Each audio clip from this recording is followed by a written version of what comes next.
안녕하세요. 여러분의 지식 탐험 가이드 더 딥다이브입니다.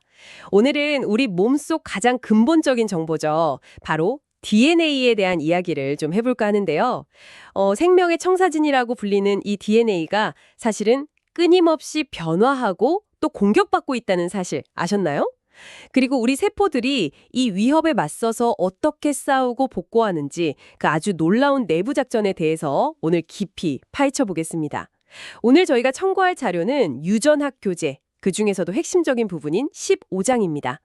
네, 이 15장 내용을 바탕으로 해서요. DNA 변화의 원인부터 복구 메커니즘, 그리고 복구가 실패했을 때 어떤 결과가 오는지 그 핵심 개념들을 아주 확실하게 짚어보는 시간을 갖도록 하겠습니다. 네, 반갑습니다. 보통 DNA 하면 굉장히 안정적인 분자다 이렇게 생각하기 쉬운데요. 근데 사실 세포 안에서는 끊임없이 화학 반응이 일어나고 또 복제도 하잖아요. 그 과정에서 손상이나 변화가 생각보다 자주 일어납니다. 자주요? 안정적인 줄만 알았는데. 네. 그래서 이런 변화를 얼마나 효과적으로 찾아내고 또 고치느냐, 이게 바로 우리 건강, 나아가서 생존에 직결되는 문제인 거죠. 뭐랄까, 안정성을 지키려는 노력하고 또 변화는 어쩔 수 없이 생기는 것 사이에서 아슬아슬하게 줄타기를 하는 셈이에요. 이게 오늘 이야기의 핵심이라고 할 수 있겠습니다. 와, 안정성과 불가피한 변화 사이의 줄타기라. 흥미로운데요. 그럼 바로 본론으로 들어가서 15장에서 가장 먼저 다루는 기본 개념부터 좀 짚어보죠. DNA 돌연변이라고 하면 보통 뭔가 영구적인 변화? 이런 걸 떠올리게 되는데 교재에서는 돌연변이, 뮤테이션과 DNA 손상, 레션 이걸 좀 구분하더라고요. 이 둘은 어떻게 다른 건가요? 그거 아주 중요한 시작점이에요.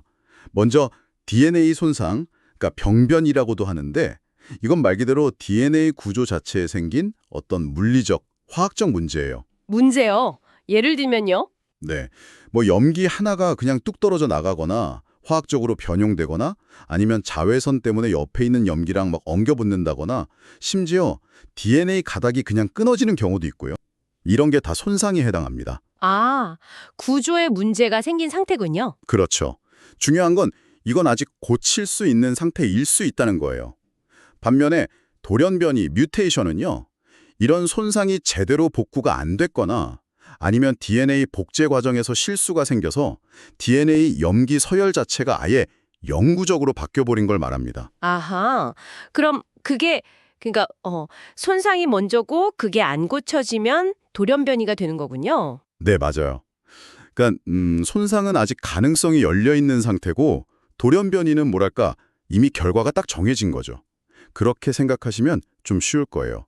손상은 문제 발생, 돌연변이는 바뀐 결과. 알겠습니다. 손상이 생긴 걸 제때 못 고치면 돌연변이로 굳어진다. 자, 그럼 유전자 안에서 발생하는 좀 더 작은 변화들, 특히 점돌연변이 포인트 뮤테이션에 대해서 좀 자세히 알아볼까요? 교재에서는 염기 하나가 다른 걸로 바뀌는 염기 치환하고 염기가 추가되거나 빠지는 삽입 삭제로 나누던데요. 맞습니다. 그중에서 염기 치환부터 보면요. 이게 단백질 정보를 담고 있는 코딩 영역에서 일어났을 때 그 결과에 따라서 좀 재미있는 이름들이 붙어요. 재미있는 이름이요? 네. 첫째는 동위 돌연변이인데요. 이건 염기가 바뀌긴 했는데 어찌된 일인지 만들어지는 아미노산은 원래랑 똑같은 경우예요. 염기가 바뀌었는데 아미노산은 그대로라고요? 어떻게 그럴 수 있죠? 그게 유전암호의 특징인데요. 여러 다른 염기 조합이 똑같은 아미노산 하나를 지정하는 경우가 있거든요. 일종의 동의어가 있는 셈이죠. 그래서 염기가 바뀌어도 결과는 같을 수가 있어요. 아하, 마치 요리법에서 소금 약간을 가는 소금 약간으로 바꿨는데 최종 맛은 비슷한 뭐 그런 느낌이네요? 네, 비슷한 비유네요. 자, 둘째는 미센스 동연변이입니다. 이건 염기 변화 때문에 아미노산 종류가 아예 다른 걸로 바뀌어버리는 경우예요. 이건 좀 영향이 있겠는데요. 그렇죠. 이건 만들어지는 단백질 기능에 영향을 줄 수도 있고 아닐 수도 있어요. 바뀐 아미노산이 얼마나 중요하냐에 따라 다르겠죠. 셋째는 넌센스 돌연변이인데요. 이건 좀 심각해요. 넌센스요? 네. 아미노산을 지정하던 코드가 갑자기 여기서 멈춰 하는 종결 신호로 바뀌는 거예요. 그럼 단백질 합성이 그냥 중간에 끝나버리겠죠. 말 그대로 말도 안 되는 결과가 나오는 겁니다. 중간에 멈춰버리면 단백질이 제 기능을 못하겠네요. 넌센스는 정말 치명적일 수 있겠어요. 그럼 염기가 하나 끼어들거나 삽입, 빠지는, 삭제 경우는 어떤가요? 이것도 점돌연변이의 일종이죠. 네, 이것도 염기 하나 차이라 점돌연변이로 볼 수 있는데 그 파급력은 염기 치환보다 훨씬 클 수 있습니다. 더 크다고요? 왜죠? 이게 바로 틀 이동 돌연변이, 프레임 시프트 뮤테이션을 일으키기 때문인데요. 유전 정보라는 게 세 글자씩, 세 염기씩 끊어서 읽잖아요. 아, 네, 코돈이라고 하죠. 그렇죠. 예를 들어서 The fat cat ate the rat 이런 문장이 있다고 해봐요. 여기서 만약에 F 하나를 빼면 어떻게 될까요? THTATCATATRTHE 완전히 뒷문장 전체가 완전히 해독 불가능하게 되죠. 와, 글자 하나 빠졌을 뿐인데 의미가 완전히 다 망가지네요. 정확합니다. 단백질 코딩 영역에서 이런 삽입이나 삭제로 틀 이동이 일어나면 그 지점 이후에 아미노산 서열이 완전히 엉뚱하게 바뀌어버려요. 그리고 대부분은 얼마 못 가서 엉뚱한 종결 신호를 만나서 아주 짧고 기능 없는 단백질이 만들어지게 되죠. 영향이 정말 크군요. 네. 그리고 이런 돌연변이가 꼭 단백질 코딩 영역 안에서만 문제가 되는 건 아니에요. 유전자 발현을 조절하는 프로모터 부위나 혹은 RNA 스플라이싱의 중요한 부위 같은 데 생겨도 유전자 기능에 큰 영향을 줄 수 있습니다. 정말 다양한 방식으로 DNA가 변할 수 있군요. 그럼 이런 변화들은 도대체 어디서 오는 걸까요?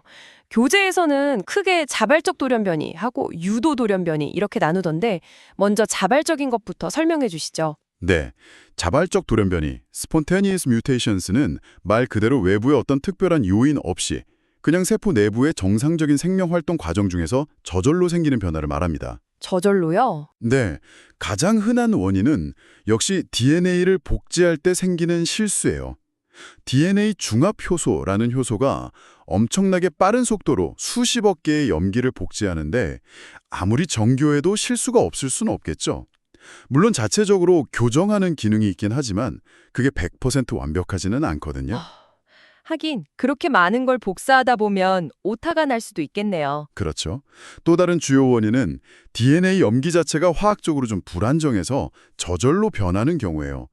예를 들어 사이토신 C라는 염기가 물 분자랑 반응해서 우라실 U로 변하는 탈아미노화라는 반응은 꽤 흔하게 일어납니다. C가 U로요? U는 RNA에 있는 거 아닌가요? 맞아요. U는 원래 RNA 염기라서 DNA에 U가 생기면 세포가 이거 이상한데? 하고 쉽게 알아채서 고칩니다. 그런데 문제가 되는 경우가 있어요. 메틸기 -CH3라는 화학 그룹이 붙어있는 특별한 사이토신, 5-메틸사이토신이라고 하는데요. 이게 탈아미노화되면 티민, T로 변해요. T요? T는 DNA의 정상 염기잖아요. 바로 그겁니다. T는 DNA에 원래 있는 정상 염기니까 세포가 이걸 오류라고 잘 인식하지 못하는 경우가 많아요. 그래서 5-메틸사이토신 자리는 다른 자리에 비해 돌연변이가 훨씬 잘 일어나는 핫스팟이 됩니다. 흥미롭네요. 그냥 세포 안에서 자연스럽게 일어나는 실수나 화학 반응만으로도 돌연변이가 생길 수 있다니? 혹시 이런 자발적 돌연변이가 특정 환경 때문에 유발되는 게 아니라는 걸 보여준 유명한 실험도 있지 않나요? 그 루리아 델브룩 실험이요? 네. 아주 중요한 실험이죠. 루리아하고 델브룩이라는 과학자가 박테리아를 가지고 실험을 했는데요. 박테리아가 특정 바이러스, 파지라고 부르는데 이 파지에 대한 내성을 갖게 되는 현상을 관찰했어요. 네. 궁금했던 건 이거였어요. 과연 이 내성이 파지에 노출되었기 때문에 그 반응으로 생기는 걸까? 아니면 파지에 노출되기 전에 이미 무작위적으로 내성 돌연변이가 우연히 발생해 있었던 걸까 하는 거였죠. 환경 때문에 생기냐 아니면 원래 우연히 있었냐? 그렇죠. 만약 파지라는 환경 때문에 내성이 유도되는 거라면 여러 배양 접시에 박테리아를 키우다가 동시에 파지를 처리하면 각 접시에서 나타나는 내성균의 수가 비슷비슷하게 나올 거라고 예상할 수 있어요. 왜냐하면 다 같이 파지에 반응할 테니까요. 네, 그럴 것 같네요. 그런데 만약 돌연변이가 파지 노출 전에 이미 무작위적으로 자발적으로 생기는 거라면 상황이 다를 거다 이렇게 생각했어요. 어떤 배양 접시에서는 우연히 내성 돌연변이가 일찍 생겨서 그 자손들이 많아질 거고 어떤 접시에서는 돌연변이가 늦게 생기거나 아예 안 생겨서 내성균 수가 거의 없을 수도 있겠죠. 즉 접시마다 내성균 수의 변동이 아주 클 거라고 예측한 겁니다. 그래서 변동성 시험이라고도 부르는 거군요. 결과는 그럼 예측대로였나요? 네, 정확히 예측대로 나왔습니다. 각각 따로따로 키운 박테리아 배양액들 사이에서는 내성균수가 어떤 건 0개, 어떤 건 수백 개, 이렇게 엄청나게 차이가 났어요. 와, 엄청난 차이네요. 네, 이건 내성 돌연변이가 파지라는 환경에 대한 반응으로 일제히 나타난이 아니라 그 전에 이미 무작위적으로 발생했고 그 발생 시점이 언제였느냐에 따라서 그 수가 달라졌다는 강력한 증거가 되는 거죠. 다시 말하면 돌연변이라는 건 환경에 적응하기 위해서 짠 하고 나타나는 게 아니라는 거예요. 그냥 무작위로 계속 생기고 있는데 그중에서 우연히 현재 환경에 유리한 돌연변이를 가진 개체가 선택되어 살아남고 퍼져나간다. 이런 의미입니다. 서열 확장이라는 현상도 있습니다. 교재 요약에도 예시가 나오는데요. 예를 들어 CAG 같은 특정 세 개의 염기 서열이 DNA 복제 과정에서 실수로 반복 횟수가 비정상적으로 막 늘어나는 거예요. 반복 횟수가 늘어난다고요? 네. 이 반복 횟수가 특정 임계치를 넘어가면 헌팅턴병이나 취약 X증후군 같은 심각한 유전 질환을 유발하게 됩니다. 이것도 외부 요인 없이 복제 메커니즘 자체의 오류로 발생하는 자발적 돌연변이의 한 형태라고 할 수 있죠. 그렇군요. 자발적 돌연변이만 해도 원인이 다양하네요. 그럼 이제 외부 요인에 의해서 발생하는 유도 돌연변이, induced mutation으로 넘어가 볼까요? 이런 변화를 일으키는 외부 요인을 돌연변이 원, 뮤타젠이라고 부르고요. 뭐 화학물질이나 방사선 같은 것들이 있겠죠. 맞습니다. 화학적 돌연변이 원 중에는 염기 자체를 화학적으로 변형시키는 물질들도 있고요. 또 교재에서 좀 강조하는 것 중 하나가 인터칼레이팅 물질, 인터칼레이팅 에이전트라는 거예요. 인터칼레이팅 물질이요? 그건 뭔가요? 이 물질들은 분자 구조가 아주 납작해요. 평평한 모양을 하고 있어서 마치 책갈피처럼 DNA 이중나선 구조의 염기쌍 사이사이로 쏙 끼어들어갑니다. 새끼달피처럼 끼어 들어간다고요? 그럼 어떻게 되는데요? 그렇게 끼어들어가면 원래 매끈해야 할 DNA 나선 구조가 그 부분에서 약간 뒤틀리게 돼요. 이렇게 구조가 불안정해지면 DNA를 복제할 때 그 부분에서 염기 하나가 실수로 삽입되거나 혹은 삭제될 확률이 높아집니다. 결국 아까 말씀드린 그 무서운 틀리동 돌연변이를 일으키기 쉬워지는 거죠. 아, 구조를 망가뜨려서 복제 오류를 유발하는 거군요. 책갈피 비유가 확 와닿네요. 물리적인 돌연변이원으로는 역시 자외선하고 방사선이 대표적이겠죠. 네.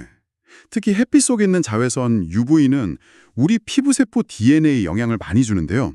주로 하는 일이 뭐냐면 DNA 가닥에서 나란히 옆에 있는 두 개의 팀인 T자 염기나 혹은 사이토신 C자 염기를 화학적으로 딱 결합시켜버려요. 이걸 피리미딘 일양체라고 부릅니다. 일양체, 두 개가 붙은 덩어리 같은 건가 보네요. 그렇죠. 이 덩어리가 생기면 DNA 나선 구조가 그 부분에서 볼록하게 튀어나오거나 찌그러져서 DNA 복제나 정보를 읽는 전사 과정을 방해하게 됩니다. 그리고 X선이나 감마선처럼 에너지가 훨씬 더 강한 이온화 방사선은 더 심각한 손상을 일으킬 수 있어요. 바로 DNA 가닥 자체를 그냥 뚝 끊어버리는 겁니다. 가닥을 끊어요? 네.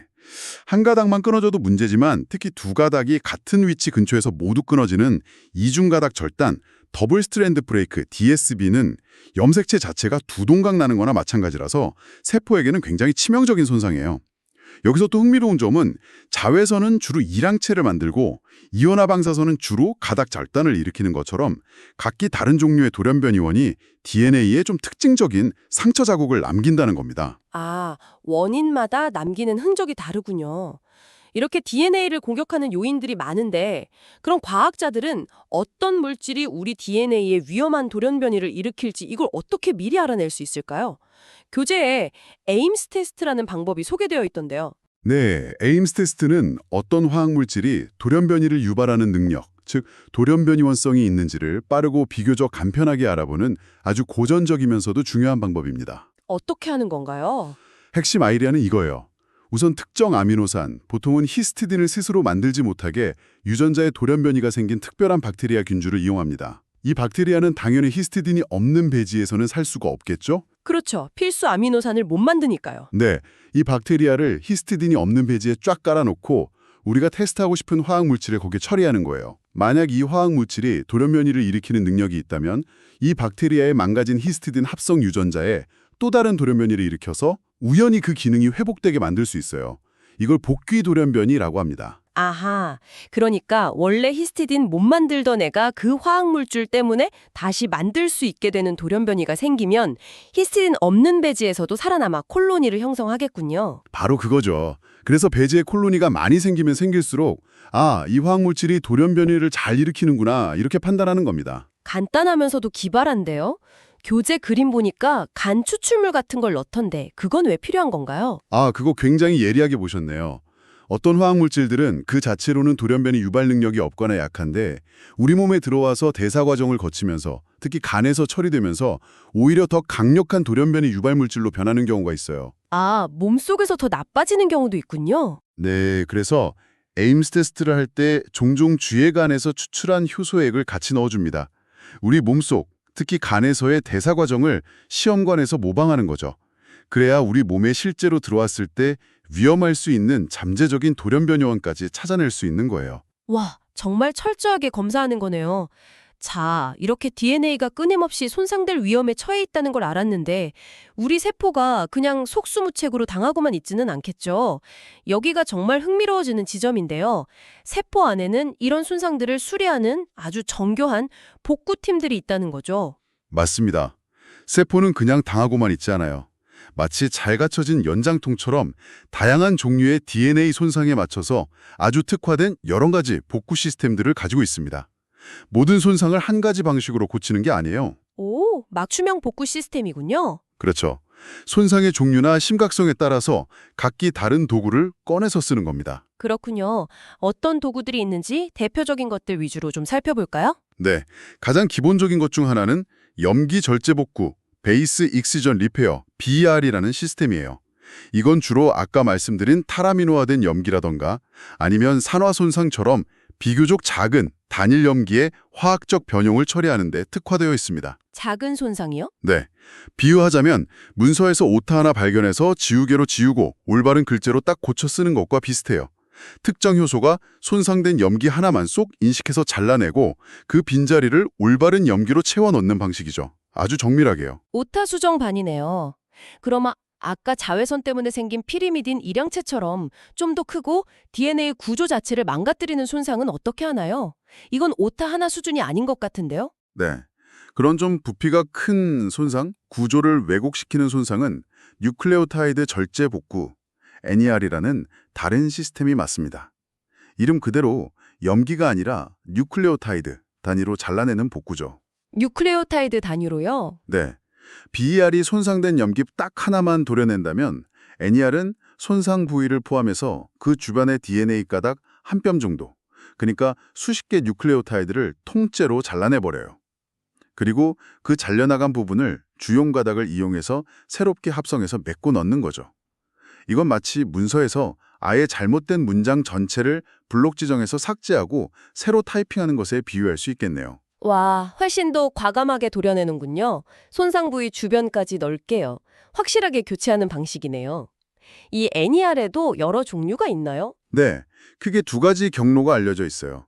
하나는 유전체 전체를 감시하다가 손상을 찾는 경로, GG-NER이고 다른 하나는 유전자가 한 칸 읽히고 있을 때, 전사 중일 때 복합체가 손상 부위에서 멈추면 그걸 인식해서 작동하는 경로, TC-NER이에요.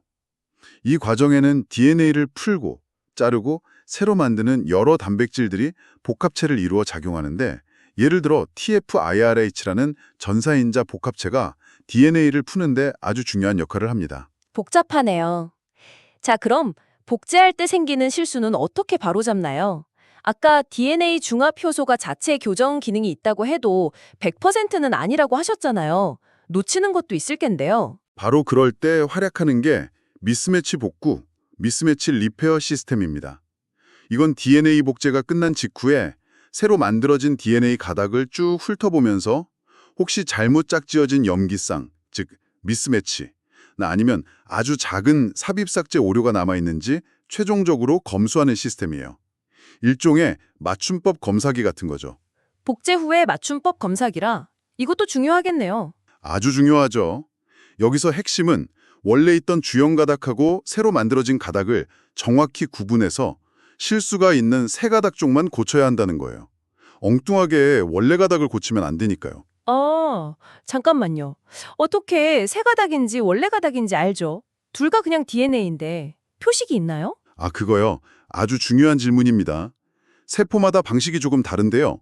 예를 들어 대장균 같은 박테리아는 원래 있던 주형 가닥의 특정 부위, GATC 서열의 A에 메틸기라는 화학적 표식을 붙여놔요. 그런데 DNA 복제 직후에는 새로 만들어진 가닥에는 아직 이 메틸 표식이 없거든요. MMR 시스템은 이 메틸기 표식이 없는 가닥을 이게 새로 만든 가닥이구나 하고 인식해서 거기서 오류를 찾아서 고칩니다. 아, 표식이 있었군요. 그럼 우리 같은 진핵생물은요? 우리 같은 진핵생물은 박테리아와 같은 메틸화 표식을 쓰지는 않는 것 같고 아마도 복제 과정에 참여했던 여러 단백질들, 복제 인자들이 새 가닥에 잠시 남아있는 것을 표식으로 삼거나 아니면 새 가닥에 존재하는 일시적인 틈, 닉을 인식하는 등 좀 더 복잡한 방식으로 새 가닥을 구별하는 것으로 생각되고 있습니다. 그리고 이 MMR 시스템에 문제가 생기면 돌연변이가 복제될 때마다 제대로 교정되지 못하고 계속 쌓이겠죠. 그래서 MMR 유전자의 결함이 있으면 돌연변이 발생률이 훨씬 높아지고 실제로 특정 유형의 유전성 대장암, 린치 증후군이라고 부르는데 이 병의 원인이 바로 MMR 유전자의 결함입니다. 최종 검수 시스템까지 있다니 정말 철저하네요. 그런데 만약에 손상이 너무 심해서 이런 정교한 복구 시스템으로도 고치기가 어렵거나 아니면 복제 중에 갑자기 손상이 나타나서 복제 기구 자체가 그냥 멈춰버리면 어떻게 하죠? 포기하나요? 그럴 때를 대비한 뭐랄까, 플랜 B 혹은 최후의 수단 같은 것도 있습니다.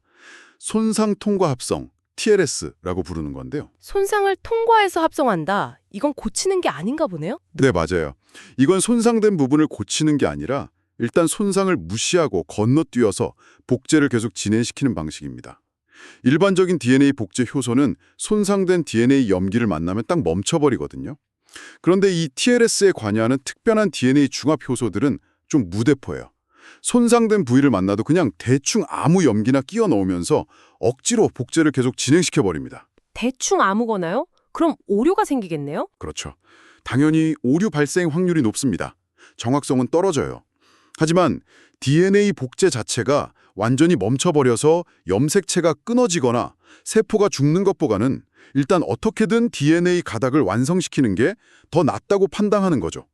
뭐랄까 일종의 위험 감수 전략이라고 할 수 있습니다. 정확성은 좀 떨어지더라도 일단 생존을 위해서 복제를 완수하는 거군요. 정말 다양한 전략이 있네요. 그럼 아까 잠깐 언급됐던 가장 심각한 손상, 바로 그 이중가닥 절단, DSB는 어떻게 복구하나요? 이건 염색체가 아예 두 동강 나는 거라 정말 위험할 것 같은데요. 맞습니다. DSB는 세포에게 잠재적으로 매우 치명적이기 때문에 이걸 복구하는 메커니즘은 세포 생존에 정말 필수적입니다. 세포는 이 위험한 DSB를 처리하기 위해 크게 두 가지 주요 전략을 가지고 있어요. 하나는 비상동 말단 연결, Non-homologous end joining, 줄여서 NHJ라고 부르는 방식이고요. 다른 하나는 상동 재조합, Homologous recombination, 줄여서 HR이라고 부르는 방식입니다. NHJ는 이름만 들어서는 뭔가 상동성이 없이 그냥 끝을 잇는다. 좀 불안한 느낌인데요. 정확한가요? 네, 정확히 보셨어요. NHJ는 이름 그대로 끊어진 두 DNA 끝부분을 특별한 주형, 즉 설계도 없이 그냥 땜질하듯이 이어붙이는 방식입니다. 장점은 굉장히 빠르다는 거예요. 빠른 게 장점이군요. 네, 하지만 단점은 끊어진 끝부분을 처리하고 붙이는 과정에서 염기가 몇 개 추가되거나 삭제될 수 있어요. 그래서 오류가 발생하기 쉬운 에러프로운 복구 방식입니다. 그럼에도 불구하고 우리 세포 주기의 대부분의 시간, 예를 들어 G1기에는 정확한 복구에 필요한 주형, 즉 복제된 자매 염색 분체가 없거든요. 그래서 이 NHEJ가 DSB를 처리하는 주요 경로로 사용됩니다. 일단 끊어진 걸 빨리 붙이는 게 급선무니까요. 아, 빠른 대신 오류 가능성이 있는 응급처치 같은 거군요. 그럼 다른 방식인 상동 재조합, HR은 다른가요? 이건 이름에 상동이 들어가네요. 네, HR은 NHEJ와는 아주 다릅니다. 이건 매우 정확한 정밀 복구 방식이에요.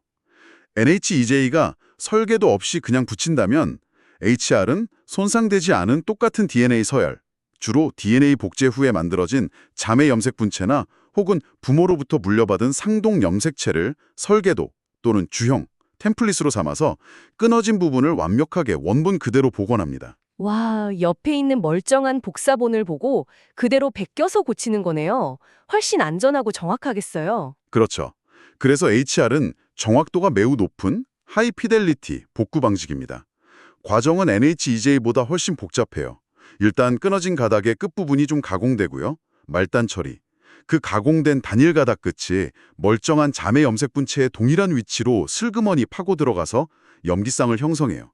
이걸 디루프라고 부르는데 그 다음에는 그 멀쩡한 가닥을 주형 삼아서 손실되었던 부분을 새롭게 합성해서 채워넣는 거죠.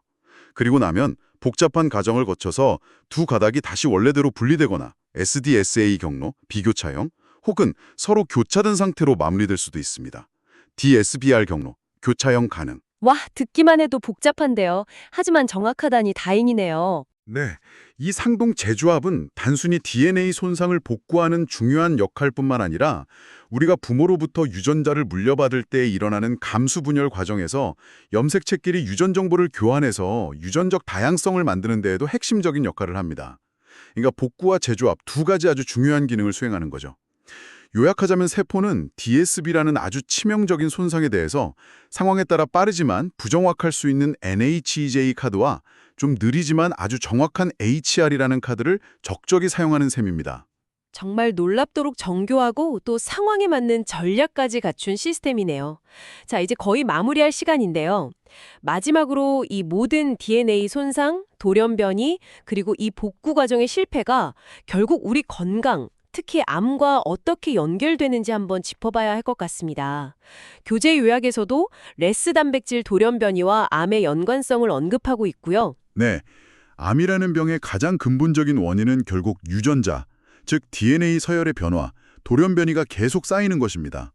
특히 세포의 성장과 분열을 조절하는 중요한 유전자들, 예를 들어 교재에 언급된 레스 같은 원종양 유전자 혹은 P53 같은 종양 억체 유전자의 돌연변이가 축적되어서 세포가 통제 불능 상태로 마구 증식하게 되는 거죠. 네, 그건 많이 들어봤어요.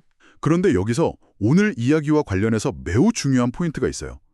암이 발생하는 데에는 단순히 이런 성장 조절 유전자의 돌연변이뿐만 아니라 오늘 우리가 계속 이야기했던 DNA 복구 유전자 자체의 돌연변이도 아주 결정적인 역할을 한다는 겁니다. 아, 그러니까 DNA를 수리하는 연장통, 그 도구 자체가 망가지면 다른 유전자들의 돌연변이가 생길 확률이 훨씬 더 높아진다 이 말씀이시군요. 바로 그겁니다. 복구 시스템이 제대로 작동하지 않으면 DNA 손상이 제때 고쳐지지 못하고 돌연변이로 굳어질 확률이 높아지겠죠.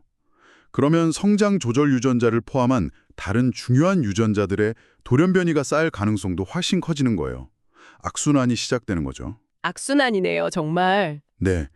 예를 들어 앞서 잠깐 언급했던 미스매치 복구, MMR 시스템 유전자의 결함이 있는 린치 증후군 환자들이 대장암이나 다른 암에 걸릴 위험이 일반인보다 극도로 높은 것이 바로 대표적인 예입니다. DNA 복구 능력이 떨어지면 유전체 전체가 불안정해지는 상태, 유전체 불안정성, 지노믹 인스테빌리티라고 부르는데 이게 암 발생을 굉장히 가속화시키는 요인이 됩니다. 그래서 최근 암치료 분야에서는 특정 DNA 복구 경로에 결함이 있는 암세포의 특징을 오히려 역이용해서 공격하는 그런 표적 치료법들도 활발히 개발되고 있어요. 와, 오늘 정말 깊이 있는 탐험이었습니다. 정리를 한번 해보면 우리 생명의 청사진인 DNA는 생각보다 안정적이지만은 않아서 세포 내부의 자연적인 과정이나 혹은 외부의 여러 공격 요인들로 인해서 계속 손상되고 변형될 수 있다는 것. 그리고 그 종류도 염기 하나가 바뀌는 작은 변화부터 염색체가 통째로 끊어지는 심각한 손상까지 아주 다양하다는 걸 알았고요. 그렇죠. 하지만 다행히도 우리 세포에는 이런 다양한 위협에 맞서는 BER, NER, MMR 같은 정밀 수리 시스템부터 NACJ, HR 같은 이중가닥 절단 복구 시스템, 심지어 TRS 같은 최후의 수단까지 정말 놀랍고 다양한 복구 도구 상자가 준비되어 있다는 것. 네, 아주 정교하죠. 결국 이 모든 이야기는 우리의 유전체가 결코 고정불변의 어떤 딱박한 존재가 아니라 끊임없이 변화하고 공격받고 또 스스로를 지키고 수리하는 아주 역동적인 세계라는 것을 보여주는 것 같습니다. 네, 맞습니다. 마지막으로 이런 생각을 한번 해볼 수도 있을 것 같아요. 우리 DNA가 정말 매일같이 매 순간 수많은 공격에 시달리고 있고 또 그만큼 복잡하고 정교한 여러 복구 시스템들이 끊임없이 작동하고 있다는 것을 고려해 보면요. 놀라운 것은 이 시스템들이 대부분의 경우 얼마나 정확하게 작동해서 우리 유전 정보를 온전하게 지켜내고 있는 걸까 하는 점입니다. 이건 정말 경이로운 수준의 정교함이거든요. 그러게요. 당연하게 생각했는데 정말 대단한 일이네요. 그렇죠. 이는 이런 정교한 방어 메커니즘을 만들어낸 수억 년의 진화적 압력이 얼마나 강력했는지를 보여주는 동시에 또 어떤 이유로든 돌연변 이원이 너무 강력하거나 복구 유전자에 문제가 생기거나 해서 이 섬세한 균형이 무너졌을 때 왜 그렇게 치명적인 결과, 예를 들어 암 같은 질병이 초래되는지를 다시 한번 생각하게 합니다. 어쩌면 우리 몸속에서 매 순간 벌어지고 있는 이 보이지 않는 손상과 복구의 치열한 줄다리기야말로 생명현상의 가장 본질적인 모습 중 하나가 아닐까 그런 생각도 드네요.